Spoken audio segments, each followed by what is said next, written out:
believe that everything in life relates to gun training, and everything in gun training relates to life. Join us as we explore the Defender's lifestyle through the lens of self-improvement. Welcome to Defenders Live.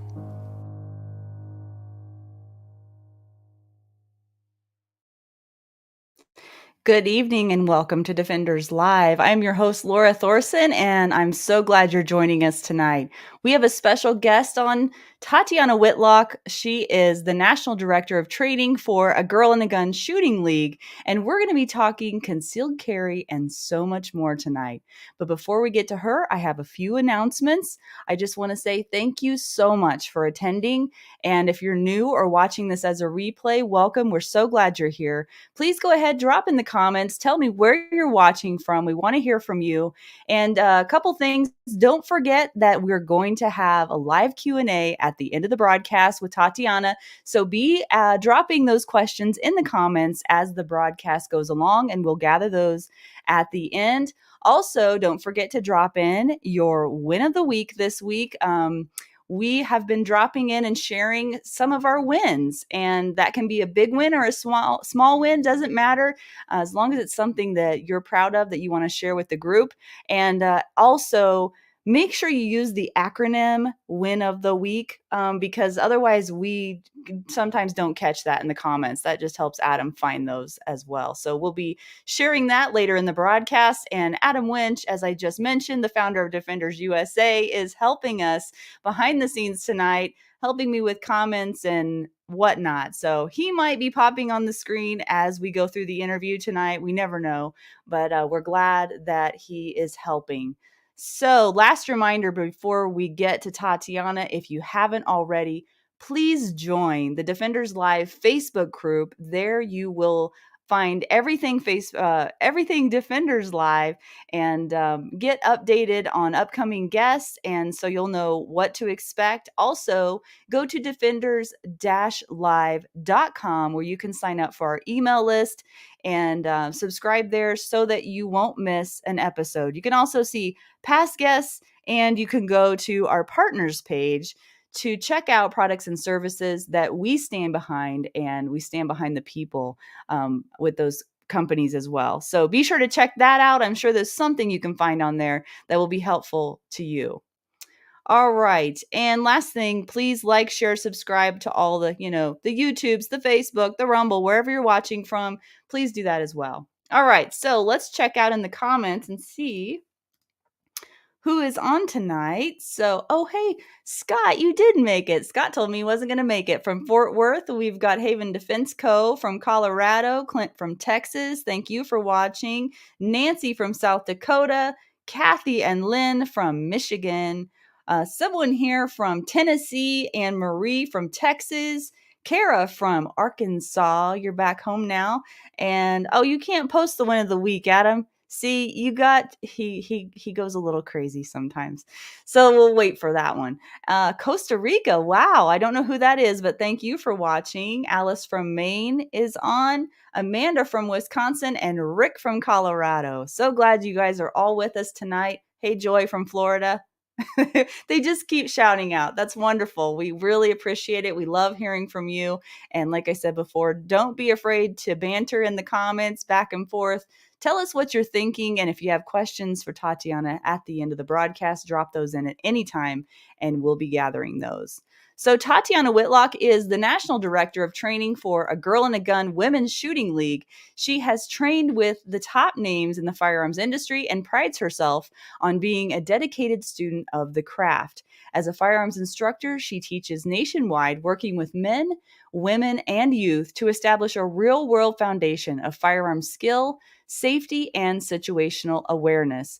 Tatiana is a member of the Walther Arms Defense Team, and she also serves as the Director of Training at Howell's Indoor Range and Shooting Academy in Gray, Maine. She is a featured host and instructor on Trigger Time TV, airing on the Pursuits channel, as well as a contributing author for numerous industry publications and the NRA Women's Network. That is quite a bio. I can't wait to talk to Tatiana. Let's bring her on. Hey there. Oh, you're muted. Let me unmute you. There you go. Excellent. Well, thank you so much for having me on the show. You bet. Well, who is that? Who is that you have with you tonight? This is a very not sleepy little Miss Esme who has decided that she will be screaming from the other room unless she is joining us. So this is Hmm, the best of all possible worlds, and we get an extra bonus little co-host. See? that's good. Yeah, That's good. Well, she might have something to say. You never know. So, entirely possible. well, let's get on with the show here, and let's start with, if you don't mind, just about a little bit more about your background. I know that was a lot in your bio, but I'm curious to know, how did you start your firearms journey and then end up becoming a firearms instructor? It was completely by accident. I didn't know there was a firearms industry. I had no concept that there was a training community beyond, potentially like a women on target clinic at my local rod and gun club. This was completely by accident. I came to firearms at a time in my life where my first two babies were babies, and they were born 16 months apart. And immediately after the second, we had a lot of good things going on in our family. My grandmother was in hospice care, and we were wrapping up one family business, starting another. There was so much on our plates. And my ex husband at the time said to me lovingly, but probably badly timed one evening when things were all kind of blowing up and children were screaming and babies were being fed and all, the bewitching hour, that I really needed to Mhm. get myself a hobby.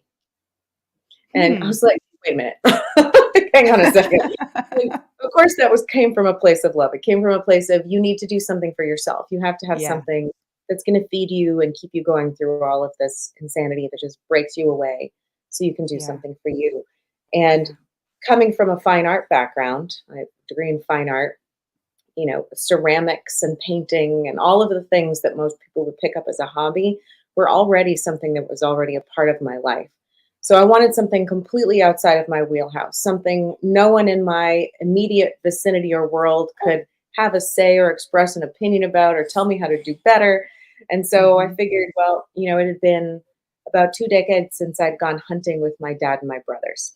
So I wanted to go get my hunter's education certificate. I wanted to go get my license. I wanted to become proficient so that I could tell them, hey, let's go hunting again, like we did when we were little kids.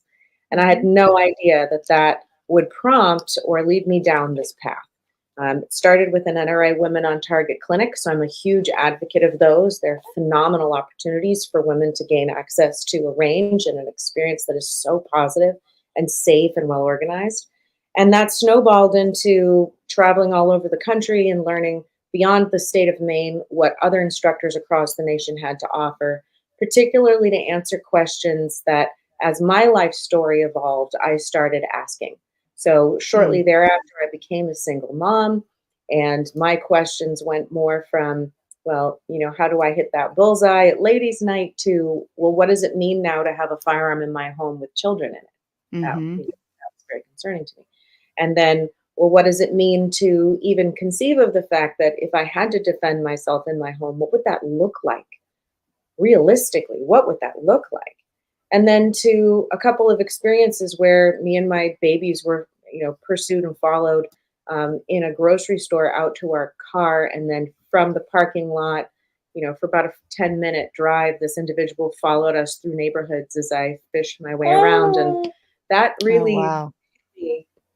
and I was like, this is not a theoretical anymore. This is something that happens to other people. This is happening in rural Maine, in a town that I would have otherwise felt safe in. And now I Mhm. was aware of a side of humanity that perhaps I had ignored prior. And how did guns fit into that? And how did the lifestyle that I was creating for me and my children of safety and awareness, what did that really need to look like? So the teachers that I went to study with and who largely informed the work that I'm doing now had answers to a lot of those types of questions. And it was a unconventional education, bringing me up in guns. I did not have a normal, usual path into this. I went from NRA Women on Target to what Maine could offer, and then moving on to working with some of the guys when Magpul Dynamics was still a thing, flying out to Colorado to train with some of them. And then introductions to people like Pat Rogers and Super Dave Harrington and Dave Spalding and so many other incredible minds. Mhm. The entire suite and host of people at the Rangemaster in the Rangemaster community. It's an incredibly rich world of knowledge we have in this country, and I've been honored to be a part of them as a student and as a co-instructor.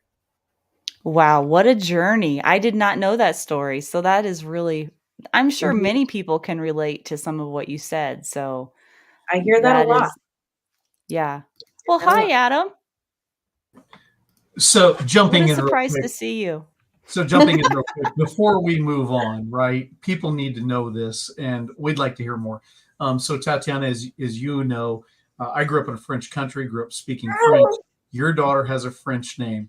It Yes, to me is indicative of how thoughtful you are, and I think people need to know that. Can you tell us about the name? sure. So her name is Esme Seraphine, which means or translates to beloved angel of fire. And Wow. So she's pretty cool. spicy, so I think it worked out great. So having She grown didn't up get in a that from you, did she? Oh, maybe a little. so having grown up in a French country and being French fluent, that's a new word to me. I've never heard that word. I've never heard that definition. So that was incredible to hear. But folks, I mean, what a beautiful name and a lot of thought behind it. So listen to Tatiana tonight. Yeah, definitely. And that's a good segue into what we were going to talk about next. I think it's interesting that when you go to your website, the first thing you see is training in context. So could you unpack that for us a little bit? Because that is a really important part, and we're going to dive into that a little bit deeper. But why is context so important to Mhm. your lifestyle and what it is that you're deciding to do as a concealed carrier and making the decision to carry? And unpack why you decided to have training in context. You said the word, and it's why. I've always Mhm. been the person who wants to know the why. I love the technical. I'm an engineering nerd. I love the mechanics. I love to dissect things. I want to know what the fish ate. I'll gut the fish just to see what the fish ate. That's I'm a Mainer. We do that stuff. But it's really where the rubber meets the road is why am I doing this? Why would I even why perform that reload? Why take the corner that way? Why pay attention in this manner? And it all comes down to the motivation that we have to even pursue this material at the range at all. And that's the context in which we would apply it in our daily life. And I feel very strongly that if you can explain concepts and ideas from a place of relevancy to the student beyond the range, Mhm. visualization activities and exercises that are really personalized to that person, the assimilation of knowledge is so rapid. They grasp it, they internalize it, and they can put it to Mhm. work in a much It more means meaningful. something to them. Absolutely. And when Yeah. you're presented then, or when that student is presented with a complex problem to solve, accessing those tools or those concepts, those ideas, the skills becomes a much more natural and fluid progression because they understand why. They're not hunting amongst a multitude of cards to pick from. It Mhm. really resonates that this solution can be applied to these types of problems in the manner in which we introduce that knowledge. So Mhm. that's how I learn best. I Mhm. wanna know how it works. I wanna know why. I ask for directions when I get lost, I will pull over and ask directions. Um, so, I found that that has been very successful in my own journey through this, especially as I did all the fun classes and stuff. I did Mhm. the, you know, tactical fantasy band camp with guns, and Mhm. I did the Yeah. dress up in multicam and run around with plate carriers. Oh my gosh, it is so much fun, and if you can do it, you should totally do it. I've done all of those fun things, and the Yeah. athleticism, before tactical games, we were just bringing that level of athleticism to the range. When I was fit pre baby, we're gonna get there again. And all of that was fantastic and a very important and informative part of what I was doing. But truly, when I went home, how was I going to stage that firearm in my house? How did I Mhm. interpret my living space? How did I rearrange my furniture? And where did I put the night lights down the hall? All of Mhm. those things that we talked about in classes, I literally was trying to bring home and put to work. And it was all about context. And the more I spoke with people particularly women and young families coming to the table that were experiencing firearms and considering, they weren't committed, but they were considering bringing firearms into their life, they expressed the very same concerns, asked the very same questions. So, and it all came down to context.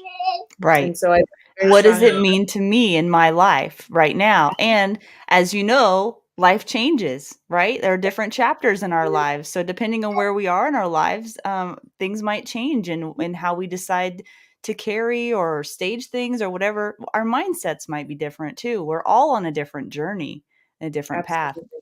But there are some parallels. So what are some of the whys that you hear or some of the concerns that you hear commonly?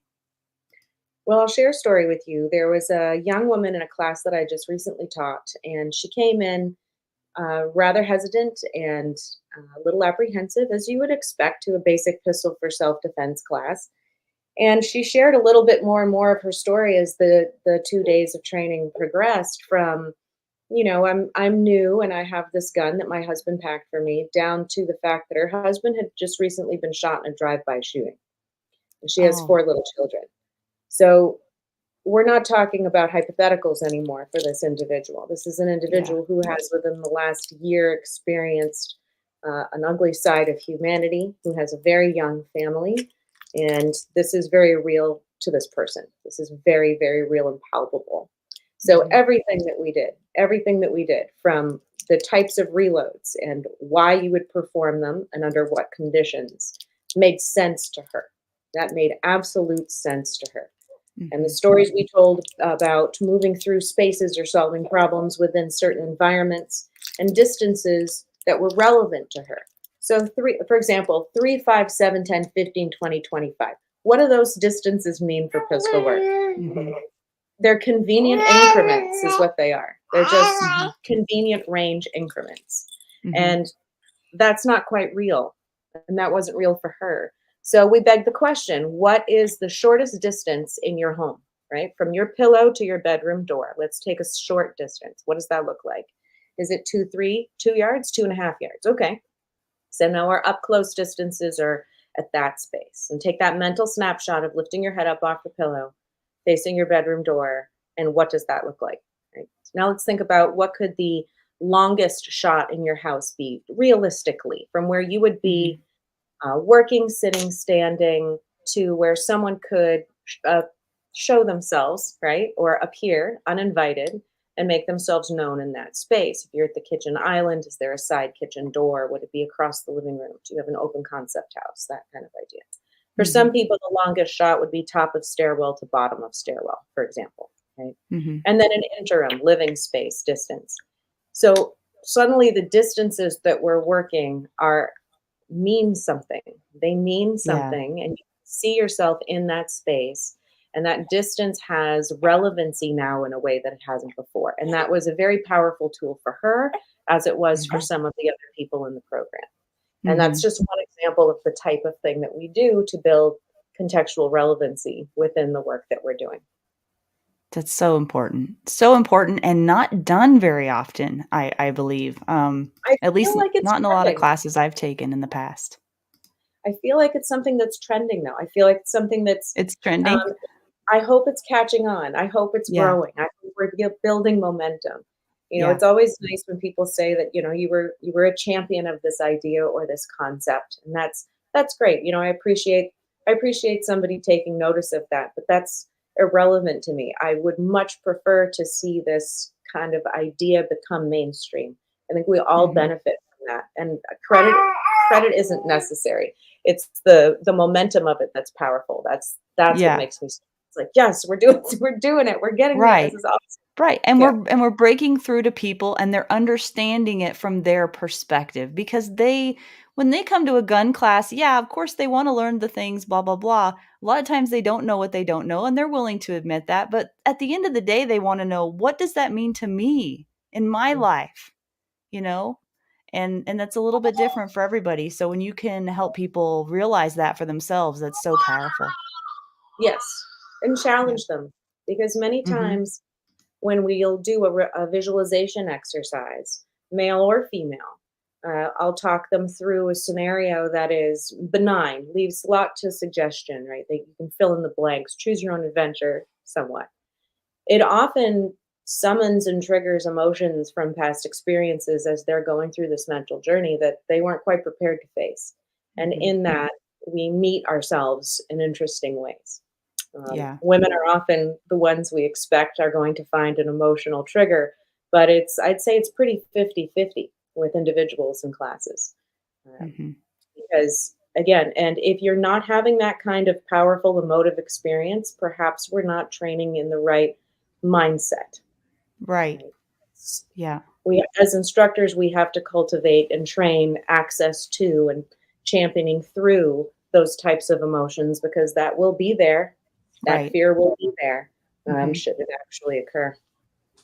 Hey, Tatiana, can I go back to something you said that I think is so important? Interestingly enough, you and I have never trained together, and you just dealt with something that I put in my courses all the time and I'm pretty passionate about. So if I can go back to it, you talked about moving the furniture around, night Yes. lights, right? I'm always teaching in there how you got to look at your house in the way that if Mr. Bad Guy is looking at your house, if he was going to get into your house, which door or window would he come through? What's most likely? If that's not the most likely, what's the most secondary likely thing to happen, right? And then what's your furniture setup like for cover, concealment, movement? Where's your night light so it's not in your eyes, but it might be somebody else? Yeah. Do you mind going a little more into that? Because this is having seen it from the cop side, right? When I go to take the report, when usually a lady's been the victim of a terrible crime. Do you mind going into that more? Because I think this is so important that though I teach it, I've not heard other people do this. So that Mm, you said that this is important. I'd like to go a little further if you don't mind. certainly. The way it was best described to me, what goes back years ago, I mean, this was one of the first conversations I had with a very prominent artist at the time. He went by the name of Stickman. And Yep. we had and he, did professional work within the law enforcement field as well. And um, he described the introduction of light and the ability to control light and how powerful a tool that was before I'd even heard of light being considered a force magnifier and all of the weapons mounted language that goes with it. But it Just is. it is environmental lighting was so powerful.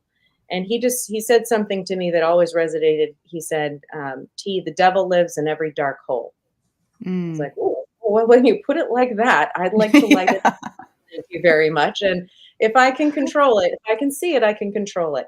I mean, we've been playing hide and seek since we were little kids. And if you were going to hide somewhere, where would it be? It would be the farthest, darkest corner, right? So to think that we innately as human beings understand that what we don't see, that's where scary things are because we don't have the information. So the more information I have, the more light I can literally shed into an environment, the better decisions I can make. So whether it's weapons mounted, handheld, environmental, low ambient, motion sensor, light is powerful and you cannot hide in the light like you can in the dark. And I don't walk around in plate carriers and night vision goggles in my house. I mean, I think that would That'd freak be my husband. fun. I mean, it would, but I'd need to get, you know, you know, to be able to move and maneuver without being surprised is great. I'd like to be able to have that control. Yeah, so I would encourage people that think about where your nightlight placements are, right? My hot little wife, right? She's got these salt lamps that are set around the house, and they're set up in a way to where if somebody were to come through the primary ways they most likely would come in, it's going to backlight them and not be in my eyes. Yep. But it's not going to backlight me. So what I've seen too many times when I've done security assessment on homes or different businesses, they've set them up to where it would backlight them, and that's the Mhm. worst thing you want, right? So the considerations of where you place your light, I think, is important, let alone, like you mentioned, weapon mounted lights, other things. Light can be your friend, it can also be your enemy. And Yes. so you've got to be very considerate how you set it, looking at, okay, if this person's coming at me with this way, what's the best lighting for me that helps me, not them? And it's just so important you mentioned that. But two, also, the setup of your furniture within your home. Ours is Yes. literally set up to where if I have to take a position of cover here, It could stop or impede a bullet if it were coming at me, or it could stop or impede somebody coming at me or my family at the same time and be a help for me versus a hindrance. So literally, as much as my wife is a fine decorator, it's literally set up for defense. And it sounds like you're advocating the same things. Absolutely. And the other part of that story is it's much like pepper spray. Flashlights come with techniques that most people aren't aware exist. Yeah. And you can use pepper spray to a great advantage. You can use light to a great advantage. But if you don't have the proper training, then you perhaps will fall victim to all of the urban legends associated with those tools. And that is absolutely unnecessary. I've seen light deployed beautifully, and it is masterfully utilized, and it really is incredibly powerful. And then a rookie uses it and flashes it, and now I know where they are. Or they, do a cascade light instead of a direct lighting, and I know exactly what they have on for kit when I otherwise could have been blinded or temporarily disoriented to not know. People flashing themselves in mirrors, all of the bad habits that you need to know that there's an answer to it. So if you're curious about light, I encourage you to take a low light class from reputable people. And it's just truly mind blowing what an incredible tool that is that people just take for granted. Well, you touched on something cool here, Laura. I'm going to bow out, but that was just so important. Thank you, Adam. Okay, so this is another good segue, I think, into what I would say in the gun community. There is a large conversation about gear, right? There's a huge conversation about gear. The number one question I probably get asked from a new student, what gun should I carry? And then second is, then how do I carry it, right? But the gun is just a small piece of the puzzle of the entire, right? And you talked about contextual training. And I think it's important to bring this up because we give so much emphasis to the tools that we have, and the tools are important. But let's talk about for a minute what other pieces are needed in that puzzle to be well-rounded as a defender in general. Well, the gun is typically where people start their journey because it's a very easy point of entry into this lifestyle. What happens is if they're exposed to a good retail experience, and by a good retail experience, I mean that they're recommended and fitted with a piece of equipment that's truly matched to them, not to the retail salesperson's preferences, but to the buyer's preferences, body, needs, budget, all of that stuff. We have the right fitting gun and we can get them into the correct type of holster. I'm going to drop a plug for my favorite holsters. They're Filsters, the Enigma. They look crazy and wild, but they're totally amazing. It's like the magic eraser of guns. I'm a huge fan. Yes, huge fan. Aren't they? Yeah. They're I wear the Enigma every day. Yes, absolutely. Yes. So if I can just put a shout out there to my homies at Filster. Yep. They're really it's worth the energy and the investment of time to learn how to do it well. If they're introduced to that experience well, then the training story comes next. The training with firearms typically begins with basics course, then a concealed carry course, and then we see only about 2% of those individuals continue into further training. And that's heartbreaking, really, as an educator. It's heartbreaking. But those people are then going to walk down a journey of, all right, well, I need other equipment. The other equipment I need is obviously more concealment solutions, a wardrobe that is suited towards a concealment experience, greater range of motion, greater concealability. Women are often looking at changing their footwear more than anything else in their wardrobe is footwear, right? Makes Gone sense. are the stilettos, ladies, as a daily wear option. You're changing out what you want to be able to move. I see able-bodied younger people jumping into jujitsu to round out their other defensive skills and other forms of more martial than art styles of defense that are out there, Sambo, Krav, things that are more martial and less beautiful. Beauty's in the eye of the beholder. I know.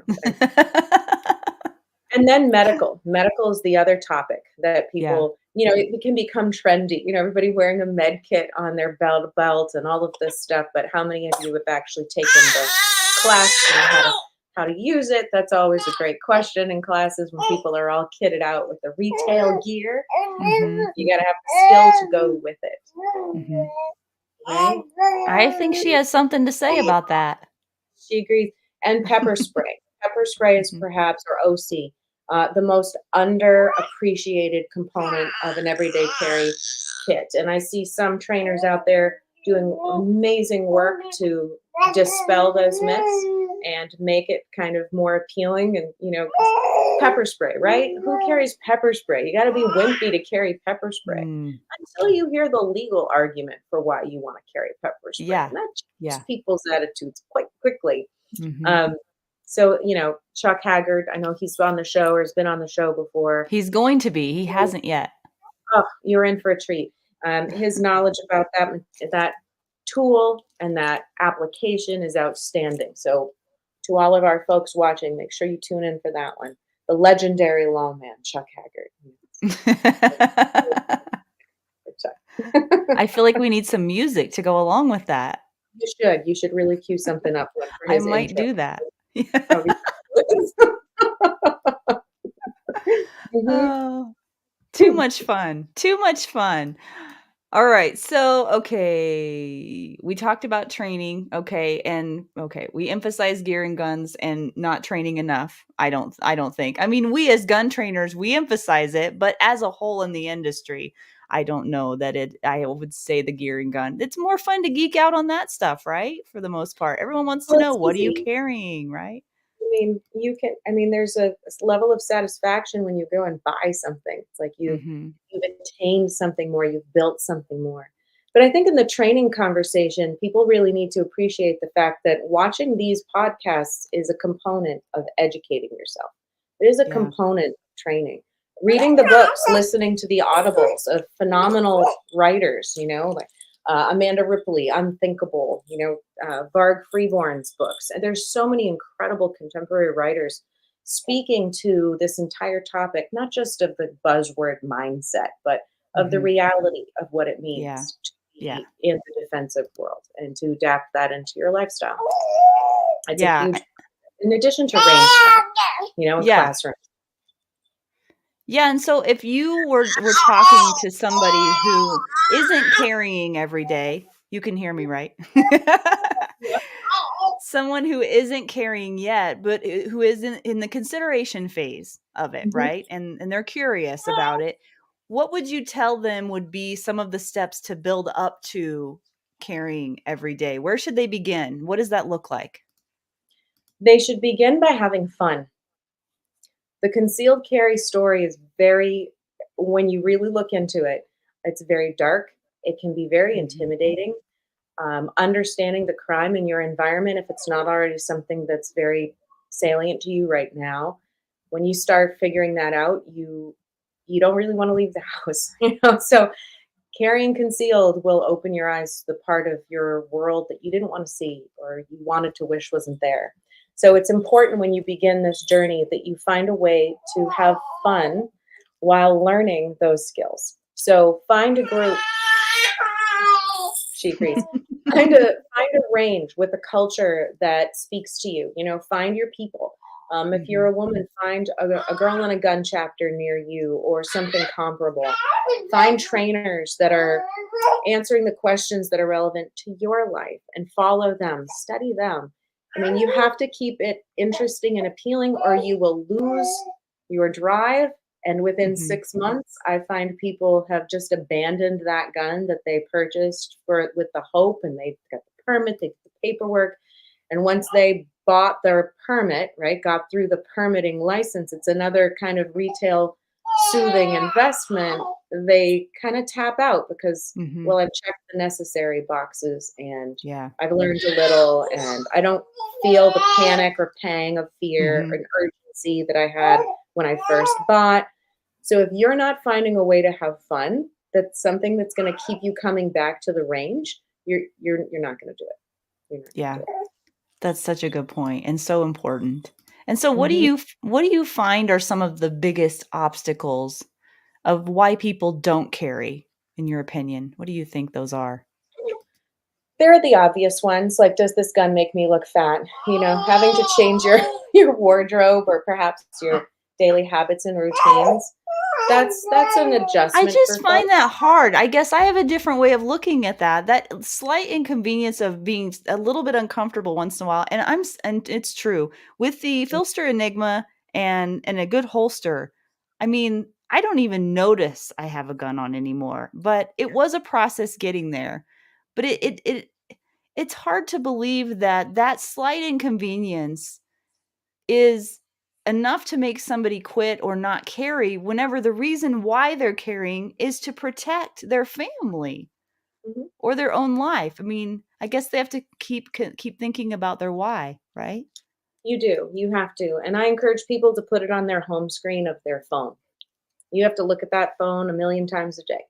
And if you're presented with your reason why and you purposefully set that image to be your reason why, it will always be looking back at you when you choose to carry and when you choose not to. So it's a Mhm. constant little, gut check of it's worth the extra 30 seconds. It's worth setting your alarm 15 minutes earlier in the morning so that you go through your day having the tools you need, right? And I also Yeah. tell my students that you have already accepted the consequences of what happens throughout the day should you wear your gun and never need it, or wear your gun and find you do, or choose not to wear your gun and never need it, or choose not to wear the gun and find you wish you had. So Mhm. every morning that you get up, every time you leave the house and you make that decision, you have to have already accepted the consequences, good, bad, and ugly, of what's going to happen throughout the day. And do you have what you want? I mean, thankfully, I've not had to draw on a human being, but I got to tell you that med kit that I have on me, that Dark Angel kit, has come out for more car accidents than I can count, Mhm. right? Mhm. I've given my pepper spray to a college student who came into the shop absolutely terrified and afraid, bought myself a new one.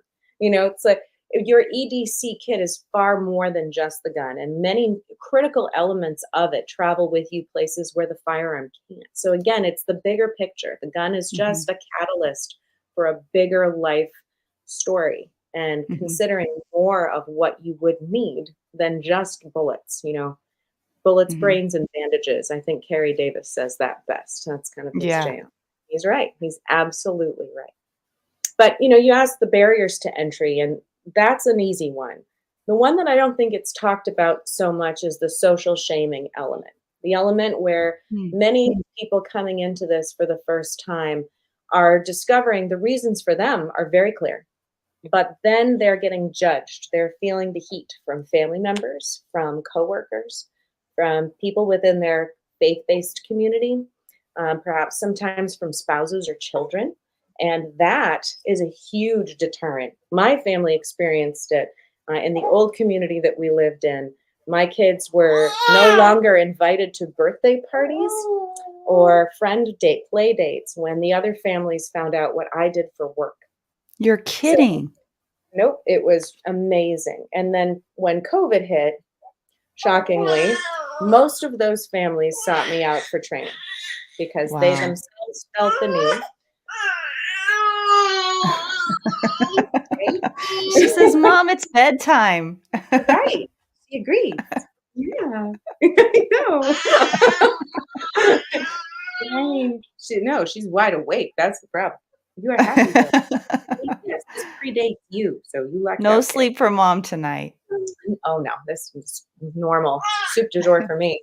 But that the cultural side of this, there are communities in this country that are fully Second Amendment entrenched and enriched, and then there are other communities where you don't want anyone to know because Mm. for example, when I'll do a class photo, right? Do you know how Mhm. many students don't want to be in the end of class photo because Oh, they're really? afraid their boss, they could lose their tenure. They work in the medical community, right? They are professionals in the law and they can't be seen in this class photo. This is a very real thing. Or women with personal protection orders out who Mhm. really don't want to be seen or known to have been at the range, period. So that's a piece of this that many people don't even consider until you're in it for the first time. I mean, we're entrenched in it, right? We surround ourselves by like-minded people. But for the majority of the new gun owner out there, they're going to be hit with this that no one really adequately prepares them for. And that's a huge dissuasion. So, Tatiana, I always struggle with the fact that I'm not sure how to appeal to people before they become the victim of the crime, right? Yeah. In the cop world, I saw victims of crime all the time. And I now find that probably about a fifth or so of my classes are full of victims of crime who've become the victim and then decided, I'll never have that happen to me again. How do you recommend reaching the people you're talking to before they become the victim of crime? That's a struggle I have because I'd rather get them before than after. So what do you recommend? There's always the an ounce of prevention is worth a pound of cure conversation. There's the you practice fire drills for the unlikely event that there's a fire. So this is another unlikely event. Let's take the fear away and say that, all right, this, if you don't feel a sense of immediacy and urgency, then it's just good, preventative maintenance. You go for an annual checkup. You should go for an annual basic pistol class. You should go for an annual stop the bleed class. Should be on your regular routine of benign things, so that with a slow, low burn of exposure, hopefully we can make it seem less less of a big deal. I wish people just didn't think it was such a big deal. And I hate to say it, but it took the peaceful protests to make large portions of our culture realize that, we perhaps are more susceptible to things we didn't realize we were before, and how much can happen in our neighborhoods and communities that we've conveniently not been touched by or had to expose ourselves to. But we're in a rapidly and ever-changing and evolving country, and crime looks very different across the country now than it did 5 years ago in the communities that I was teaching in 5 years ago. What they're afraid of and what their concerns are this year, very different. And that speaks volumes. And perhaps it's just because now I'm paying attention to it that I see it. Perhaps this always has been the trend. But once your eyes are open, it's hard not to see. It's so good to have you here. Thank you.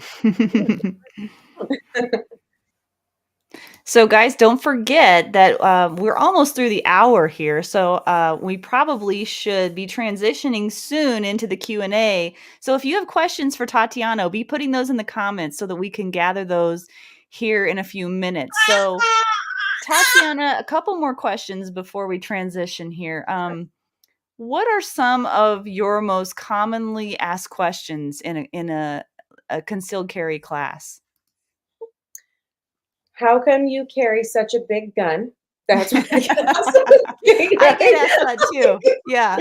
You're a tiny lady. I'm 5'2". Yeah. I've never been a big human, I get the we thought you looked bigger. We thought you were taller on TV when they beat me in person. That's one of the first comments I get. That's funny. Short. Gotta say. How can you carry such a big gun? That's normally the thing. So I carry a full-size Walther PDP with a Trijicon RMR and whatever light I want, mod light du jour that I want to throw on there, or Surefire, right? Yes. She likes that. It's a good gun, choice, Mom. Right? Big gun. Yeah. That's the Italian in her coming out. So, and that comes down to, concealment strategy and understanding the tools you have and the tool that is the holster in addition to the gun, and the fact that those two need to be in happy harmony. And if they are not, you're going to compromise and settle for something perhaps subpar. So I get that question a lot. I'm constantly taking my rigs off and having loaner rigs and throwing my gun and all my gear onto other people, and it's that's a pretty normal thing. We tune it as best we can for them, and then they're all online ordering things at lunch. That's normally how that goes. Yeah. And then other questions that I have are related to children and how to transition the firearm throughout your day if you have little kids. That obviously has been relevant to me as my children came first and guns came second. And then as I went through pregnancy with this little bugger, what that looked like is concealment changed through all 4 trimesters. There's 4 now. The last time I was pregnant, there were only 3. Apparently now there's 4, right? Like the things we learn, right? Science is amazing. And what chain of custody and home safety, that as it relates to concealment. Those are the questions that I get the most. And Mhm. there's strategies for all of that. And again, it can be unique to your family and your lifestyle and the age of your children and if there's special needs or not. And Yeah. there's a solution for everything. Yeah. Well, and that's the thing is, that's hard to unpack on with 15 minutes left in a show. There are good questions, I think, that need to be answered, but guys, these questions can't be answered in a quick 30-second, spiel on a show. Some of these things can only be answered through you learning, studying, becoming educated on the topic, seeking out good training, and then asking yourself, how does that apply to me? And having people that you can bounce ideas off of or questions off of. And because I had probably 3 or 4 commonly asked questions here, Tatiana, and I realized it's probably going to take a while to unpack some of these. They don't have quick silver bullet answers. And that's the thing about concealed carry or about having a defender's lifestyle. There is no silver bullet, so to speak. And it's a different journey for everyone. So I think that's important to know. Let's see. Are there any common misconceptions or myths or pet peeves, perhaps, that you have? Look at the smile on your face, pertaining to concealed carry or women in carrying or any of those topics. Oh my gosh. All right. Take Let it me pick a away. couple. Let me pick a couple. Well, the obvious misnomer is you're female, you have small hands, you're weak, you need something easy, you need something small. Small in size, small in caliber, and with your tiny woman brain, let's just keep it to revolvers, right? And don't get me wrong, I love me a wheel gun, and I'm loving that wheel guns are, revolvers starting to come back in vogue, and there's some really great stuff coming out. Like Caleb Giddings is doing some awesome stuff, and Daryl Bulkey, and there's a whole group at the Pat Rogers Revolver Roundup that just, if you need to know about revolvers, you need to look that up, and everybody who teaches there. That's just what it needs to be. That being said, breaks my heart when I see a lovely older lady come in with a J-frame, like light, airweight, little tinker, little miserable hand cannon, baby fire breathing dragon revolver, snub nose thing, right?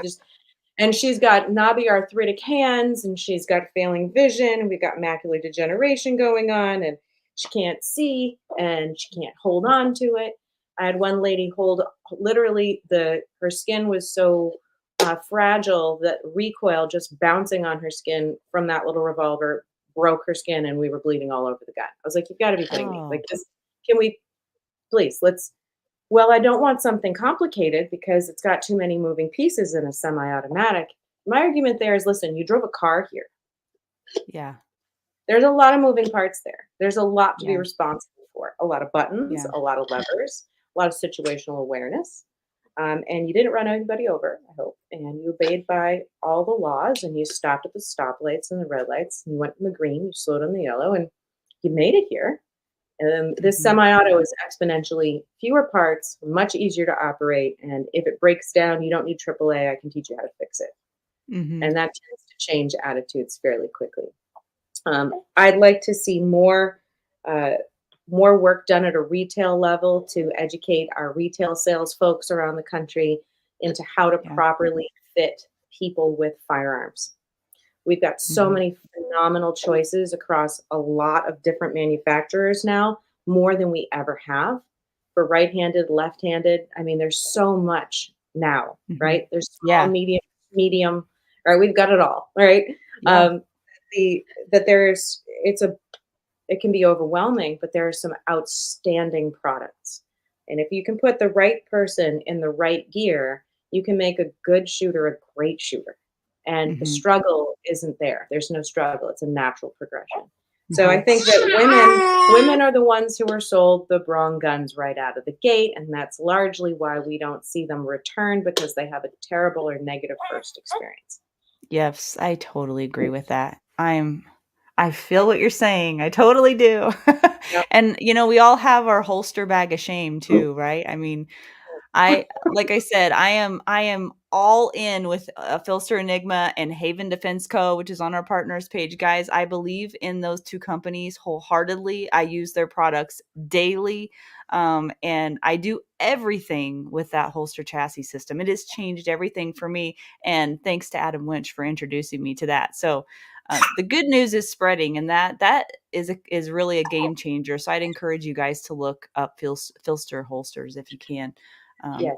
their YouTube channel is so educational about concealment too. They have really good videos on there. Yes, So they do. good information. And we want to point you guys to good information all the time, anytime that we can. Let's transition over into our wins of the week. I'll share mine first, and then we'll get into Q&A. If you guys have any questions for Tatiana, put those in the comments. So my win of the week this week is my win of the week was being invited to teach a group near and dear to my heart called the Montana Maggies, and they gave me a hat this week. I didn't wear it. It's not broken. I have a thing with hats. They got to be broken first. But this is the Montana Maggies logo, and they are really near and dear to my heart because they're an all-female training group here locally, and they're led by an inspirational woman named Trish Reese. And Trish is the person who took me under her wing when I very first started learning to shoot. And in fact, she was my very first instructor. And her mentorship throughout the years has led me to new places and new journeys and new things. And it's really really powerful and important to have those kinds of people in your life that can help you. And so I owe a lot to the Maggies, and I owe a lot to Trish. And but over the last year or so, there's been circumstances that have made it so that I can't train with them every week anymore. And so I don't get to see them very often. But this past week, they invited me to come teach. And I got to pour into these wonderful women. And I spent the first 5 minutes just hugging all of them and crying. It was like, it's sad to admit that, but it was more like crying of gratitude, tears of gratitude and love. Like, they're just wonderful people. And when you find your tribe, as you talked about earlier, Tatiana, when you find your tribe and you have a group of people around you that really support you, that makes all the difference in the world. So for me to be able to give back to them was my win of the week. So I don't know if you have one or not. I'm going to go through some of them here. Do you have one? I do. So I do Oh, a great. youth program at my home range, and I've been putting a bunch of the kids through the NRA pistol marksmanship Oh, qualification, and I had one young man burn through the pistol wall like it was nothing, shot it clean. I mean, that's awesome. 100% perfect, and is almost done defensive pistol one, and he's shot it clean. I am so proud of him. Wow. Win of the week goes to this young man. He is a Yeah. shining.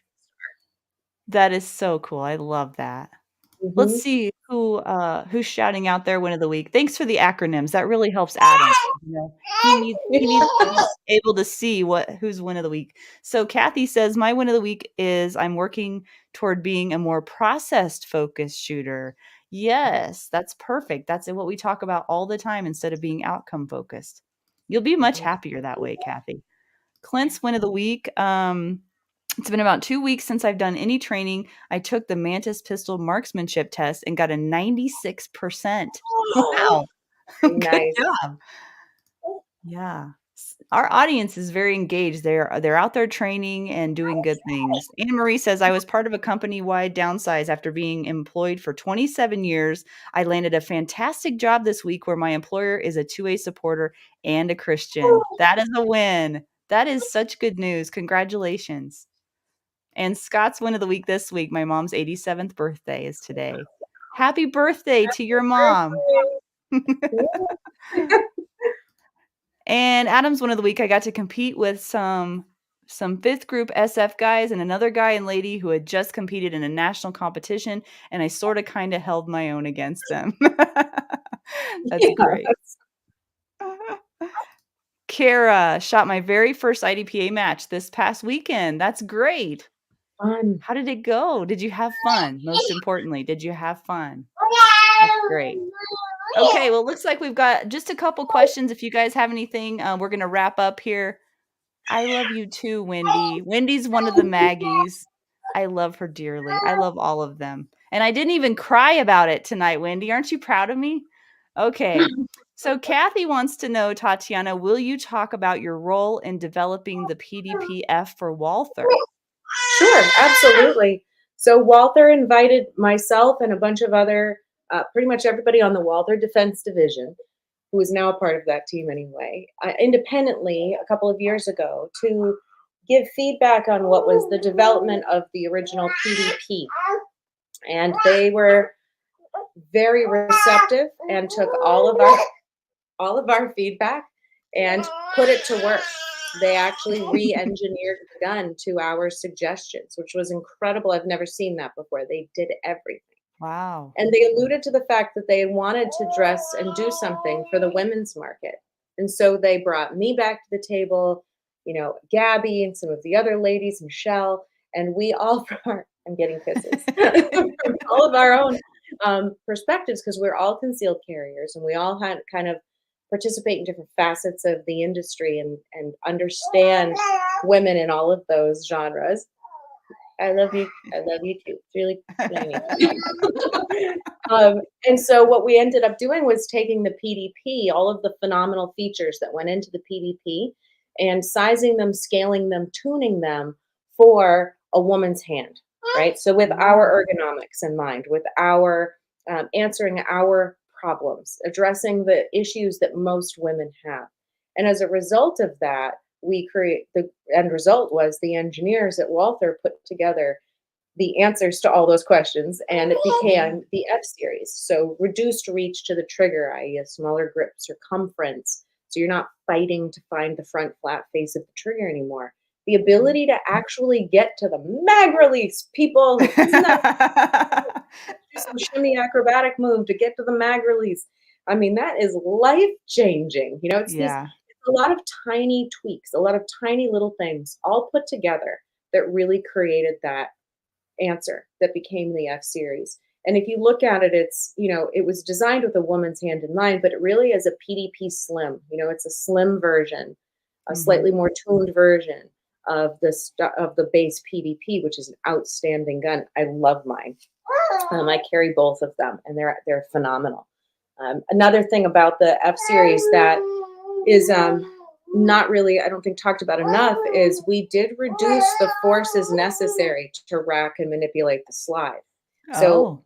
one of those are, and it's not radical. It's not, I think it's a 30% reduction, but just that little bit of reduction has changed. Now I have a gun that is full size that an older person with arthritic hands can manipulate, where they were going to be out of the game for a full size gun otherwise. So That's really good to know, because that's a really common problem I see. yes. Yep. Reduced force. Interesting. Good. Good to know. Yes. All right. I don't see any other questions. Adam Moore has one here. Would you tell us about your part in A Girl and a Gun? Of Could you course. talk So about I am that? the Girl in the Guns National Director of Training, and I have been for quite a few years now. And it has been one of the most life-changing things I've ever done, was accepting that position. I thought I knew what I was doing, and then I met thousands of women across the country who welcomed me into their learning experience and into their lives and friendships, into their communities. And it's given me an opportunity to completely change my perspective on firearms, on what I thought I understood America was all about, all the different cultures across our nation that I never would have understood truly. And it's just an incredible organization. It has created a really safe, welcoming, and well put together experience for women who are looking to gain entry into the shooting sports. And I talked about it needs to be fun. You need to find your people. You need to find a space that's going to motivate you to come back to it and continue that journey. And A Girl and a Gun has evolved into such a powerful force in the education space, largely because of the community that it creates. And I'm not talking about happy hugging and, like girly group. Like this is a bunch of like hardcore ladies that get together and burn it down, like don't let it kill you, like girl and a gun ladies show up to classes with some of my peers, and I get phone calls and they're like, "Hey, we had your ladies in class and they really did amazing." I mean, Yeah. that's the norm, and that's starting people from zero and bringing them up through whatever genre appeals to them so that they can realize those goals. So to be a part of that is just profound, and to see that organization grow, it is growing, it is changing rapidly. We've got a lot of incredible programs in the works going into, already dreaming about into next year and what we're going to be offering and how we're going to be building up our leadership and the programs we're offering for our membership. So, my own classes are something that I can offer on a small scale across the country, but a Girl and a Gun really allows me to participate at a national level with Mhm. women shooters across the country. And that is, like I said, it's really been a gift to be a part of that organization. That is so cool. I love it. I loved having Robin on, Robin Sandoval's. She was a treat, really, to have She's a on, force of so nature. That woman yes, is she a is. force of nature. She's so inspiring. Yes. Yes, Mhm. absolutely. So last thing before we go, because I wanna be respectful of your time, if people wanna train with you, Tatiana, where Mhm. do they go? Where will you be, et cetera, et cetera? Oh my gosh, I will be all over the place at the end of the year. You can go to my website, TatianaWhitlock.com. I tried to make it hard. It's just my name. TatianaWhitlock.com. And my schedule through the end of the year is posted. If you're a Girl and a Gun member, you can gain access to me through the Shooting Journal, and we do live streaming trainings for our membership on a multitude of things throughout every month. So we do virtual training for our members, as well as retreats and getaways and national conference. Um, there's a lot. There's a lot. Yeah, There's a lot there's a going lot. on. I do. I do offer virtual private lessons for folks on demand, and I do a lot of my lectures through live webinars as well. And some of those are posted and available for registrations currently through the end of the year. Perfect. Mhm. Wonderful. Well, we made it through the hour. You made it through the hour, Tatiana. Is it Yeah. bedtime yet? Oh, ask her. You don't get to Right? decide. No, it's not up to me. Well, you've been such a good sport, and so has she. We appreciate that you've taken the time with us tonight. I know we had a lot of comments and a lot of people watching, so I think it was a win for all of us here, and you were just a pleasure to have on. So thank you so much for your time tonight. Well, thank you for having me. It was a pleasure. All right, so next week we are going to have Ed Monk. We've had Ed Monk on before. He's with Last Resort Firearms Training, but Ed he is an expert, I would say, in the field of active shooter response. And if you have not seen some of Ed Monk's work or listened to some of his lectures, I would encourage you to go back, search our YouTube channel or Rumble channel, and look at our past episode with Ed Monk. He's going to be back on again next week. He has been a police officer, a school teacher, a firearms trainer. He is a firearms trainer and an Army officer. So he has a diverse background to draw from. And he's done a lot of research, a lot of writing, and he provides training to schools and churches and law enforcement on active shooter threats. And he's been doing that for over a decade. So he's definitely someone that you want to pay attention to, you want to listen to, and he's going to have some potentially life-saving information for you next week. So I encourage you to tune in for that one. That will be on, oh man, that's going to be in July, guys. Next week it's July. So that'll be on July 5th next week, Wednesday, 7 p.m. Mountain Time. Hope to see you then. Until then, take care.